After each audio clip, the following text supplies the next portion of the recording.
So I used to be a retired entrepreneur, and I had been involved in starting and building 3 companies, and I retired. And I was in Africa after that, and was taken with the number of mobile phones.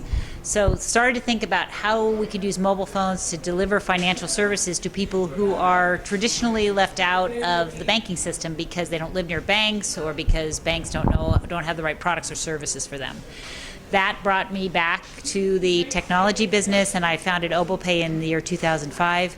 My dream was to build a set of services that would empower people through the mobile phone with full banking capability, and to launch those services in Africa, in India, in Asia, in Eastern Europe. And today we're working on 4 continents. We're very excited about being in India, where we are partnered with Nokia and Yes Bank to deliver full banking services through the mobile phone.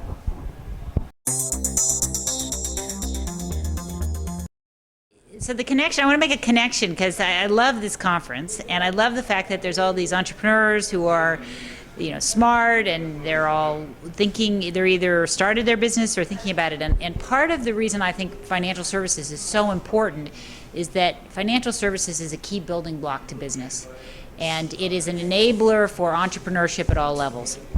So your question about what's exciting about Indian entrepreneurs, what's exciting is there's the growth of India.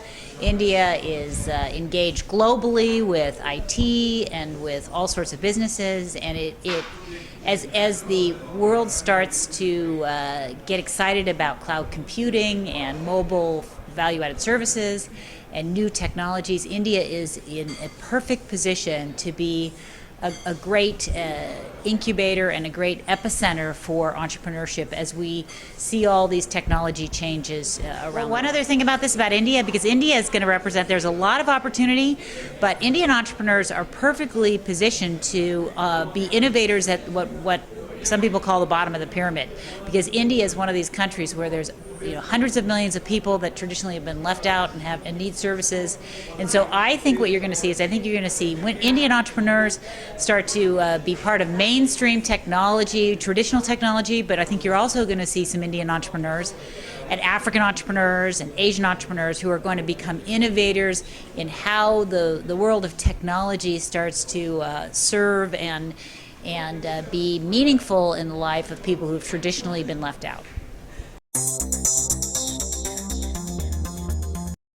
Oh, I think you got to do something that you're really passionate about. Being an entrepreneur is way too hard. If it's not your dream, then it's going to be too hard, and so don't bother. So it's got to be something that really lights you up and you believe in. Second thing is, you should surround yourself with as much support as possible. It's hard. You need a lot of supporters, a lot of stakeholders who help you accomplish what you're trying to accomplish and help you learn what you need to learn.